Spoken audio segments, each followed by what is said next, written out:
হুজ্জাতুল লাক আও আলাইক, কোরআনের পক্ষে যারা থাকবে তারা জান্নাতে যাবে, আর কোরআনের বিপক্ষে যারা যাবে তারা জাহান্নামে যাবে। কোরআনের পক্ষে থাকলে কোরআন সুপারিশ করে আপনাকে জান্নাতে পৌঁছিয়ে দিবে, আর যদি কোরআনের বিপক্ষে যদি আপনি থাকেন, কোরআন আপনাকে সুপারিশ করে জাহান্নামের ভিতর পৌঁছে দিবে। জোরে বলেন নাউজুবিল্লাহ। সম্মানিত উপস্থিতি, তাহলে আমরা এমন একটি মাহফিলে আসতে পেরে, বসতে পেরে, কোরআন শুনতে পেরে আমরা ধন্য কিনা? কথা বলেন ঠিক কিনা? قال النبي صلى الله عليه وسلم, আল্লাহর হাবিব বলেন, মান ক্বরাল কোরআন ফাস্তাজহারাহু ফাহাল্লা হালালাহু ওয়া হাররামা হারামাহু আদখালাহু আল্লাহুল জান্নাহ। নবীজি বলেন, যারা কোরআন তেলাওয়াত করে, কোরআন পড়ে, কোরআন বোঝে, কোরআনের কথা মেনে যারা চলে, আদখালাহুল্লাহুল জান্নাহ, তাদেরকে জান্নাতের ভেতর প্রবেশ করানো হবে। ওয়াশাফাহু আশরাতিন মিন আহলি বাইতিহি কুল্লুহুম ক্বাদ ওয়াজাবাত লাহুন নার। নবীজি বলেন, তার 10 জন আত্মীয়র ভিতর থেকে 10 জনকে সুপারিশ করে আল্লাহর জান্নাতে নিয়ে যাবে। তাহলে কোরআনের তেলাওয়াতকারী, আমলকারী ব্যক্তিকে আল্লাহ জান্নাত দান করে দিবেন। জান্নাত দিয়ে ক্ষান্ত হবেন না। আল্লাহ পাক তাকে 10 জন ব্যক্তিকে সুপারিশ করে বিচারের পর, হিসাবের পর জাহান্নাম ওয়াজিব হয়ে গেছে এমন 10 জন ব্যক্তিকে সুপারিশ করে আল্লাহর জান্নাতে নিয়ে যেতে পারবে। জোরে বলেন সুবহানাল্লাহ। قال النبي صلى الله عليه وسلم, إن الذي ليس في جوفه شيء من القرآن كالبيت الخريب, নিশ্চয় যার দেহে কোরআন নাই সে একটা সারা বাড়ির মতন, বিরান বাড়ির মতন, উজার বাড়ির মতন।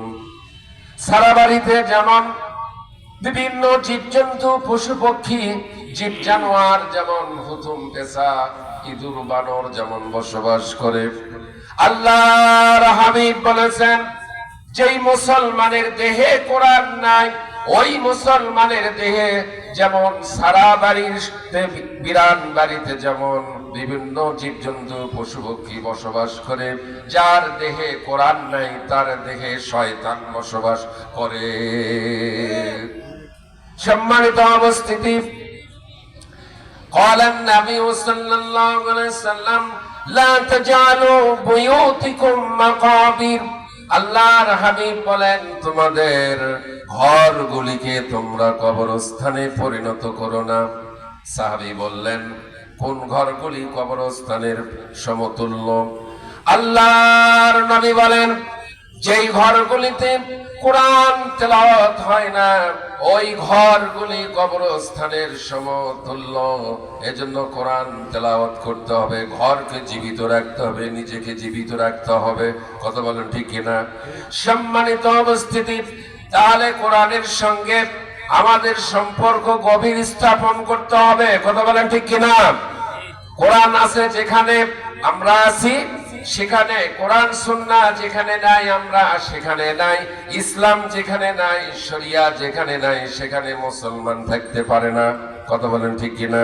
আমি কোরআনুল কারীমের একটি আয়াতে কারিমা তেলাওয়াত করেছি, সূরা বাকারার 208 নম্বর আয়াত, ইয়া আইয়ুহাল্লাযীনা আমানু দুখুলু, হে মুমিনগণ তোমরা, উদুখুলু আমরের সেগা, উদুখুলু তোমরা প্রবেশ করো, ফিস সিলমি, সিলমের ভিতর, আপসরফার ভিতর, কাফা পরিপূর্ণভাবে তোমরা প্রবেশ করো। কথাকার, নির্দেশকার, হুকুমকার, আদেশকার আল্লাহর। যে আল্লাহ আপনাকে আমাকে বানাইছেন, যে আল্লাহ আপনাকে আমাকে সৃষ্টি করেছেন, সেই আল্লাহর নির্দেশ মুমিনদেরকে। মুমিন তো তারা যারা ঈমান এনেছে, তারাই হচ্ছে মুমিন। মুমিনদেরকে আল্লাহ বলতেছেন, ইসলামের ভিতর পরিপূর্ণভাবে প্রবেশ করো। আমরা ইসলামের ভিতর পরিপূর্ণ প্রবেশ করি নাই। আমরা আমাদের জীবনটাকে দুটি ভাগ করে দিয়েছি। কথা বলেন ঠিক কিনা? এক ভাগে দিয়েছে নামাজ, রোজা, হজ, যাকাত, কোরবানি।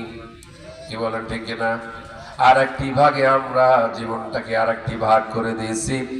ইসলামের সমাজ নীতি রয়েছে, ব্যক্তি নীতি রয়েছে, পারিবারিক নীতি রয়েছে, যুদ্ধ নীতি রয়েছে, রাষ্ট্রনীতি রয়েছে, রাজনীতি রয়েছে। আছে কিনা? সব আছে। রাজনীতি না থাকলে রাসূল প্রেসিডেন্ট হতেন না। আবু বকর, ওমর, উসমান, আলী রিদওয়ানুল্লাহ তাআলা আজমাইন প্রেসিডেন্ট হতেন না। বাংলাদেশের পরিধি মাত্র ৫৬,০০০ বর্গ মাইল, আর হযরত ওমর ১২.৫ লক্ষ বর্গ মাইলের প্রেসিডেন্ট ছিলেন। হযরত ওমর এমন একজন রাষ্ট্রপ্রধান ছিলেন, এমন একজন প্রেসিডেন্ট ছিলেন, সারা দিন তিনি রাষ্ট্র দায়িত্ব পালন করতেন, আর সারা রাত তিনি প্রজা সাধারণের অবস্থা পর্যবেক্ষণ করতেন। প্রজা সাধারণগুলির অবস্থা কে কেমন আছে খোঁজ খবর নিতেন, বাড়ি বাড়ি গিয়ে খবর নিতেন, দুয়ারে দুয়ারে গিয়ে খবর নিতেন। তাকেই বলা হয় আমিরুল মুমিনিন, রাষ্ট্রপ্রধান। সম্মানিত উপস্থিতি, হযরত ওমর ফারুক রাদিয়াল্লাহু তাআলা আনহু গভীর রাতে তিনি ঘুরতেছেন, একটা বাড়িতে দেখে বাড়ির ভিতর টিম টিম করে বাতি জ্বলে। হযরত ওমর দেওয়ালে কান লাগালেন। বুড়িমা বলতেছেন, এই ১২.৫ লক্ষ বর্গ মাইলের শাসক যিনি, তিনি নিপাত যাক, ধ্বংস হোক। হযরত ওমর এই কথাটা কানে পড়ে গেল। হযরত ওমর বাড়ির ভেতর প্রবেশ করলেন অনুমতি নিয়ে। আসসালামু ক্বাবলাল কালাম, সালাম দিলেন, ভেতর থেকে জবাব এসে গেল। এরপরে হযরত ওমর বললেন, বাড়ির ভেতর কে আছেন? বলে, আমি বুড়িমা, আমাকে অনুমতি দেন, আমি বাড়ির ভেতর প্রবেশ করব। হযরত ওমরকে অনুমতি দেওয়া হলো। বাড়ির ভেতর প্রবেশ করলেন রাষ্ট্রপ্রধান, ১২.৫ লক্ষ বর্গ মাইলের। প্রবেশ করে তিনি খোঁজ খবর নিলেন, জিজ্ঞাসা করলেন, আপনারা কেমন আছেন? হযরত ওমরের সামনেই বুড়িমা বলতেছে, হযরত ওমর নিপাত যাক। আমি হলে তো ওখানে গন্ডগোল মারামারি শুরু করে দিতাম। হযরত ওমর কথার জবাব দিলেন না। হযরত ওমর জানতে চাইলেন, বুড়িমা কেন আপনি নিপাত যাকে এই কথা বলতেছেন? বুড়িমা বলতেছে, আজ কয়দিন যাবত আমার চুলায় আগুন জ্বলে না, আমরা ক্ষুধার্ত অনাহারে অবস্থায় রয়েছি। হযরত ওমর বললেন, মা গো, আগামীকাল তুমি আমার দরবারে যাবে, ওখানে তোমাকে খাবার দিব, তুমি চলে আসবে। বুড়িমা আশ্চর্য হয়ে গেল, কি?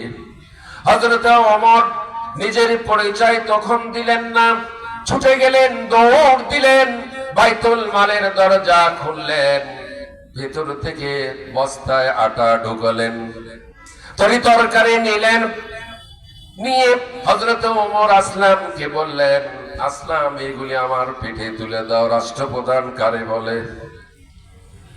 রাষ্ট্রপ্রধান কারে বলে? হযরত ওমর বললেন, আসলাম, আমার পিঠে এই বস্তা তুলে দাও।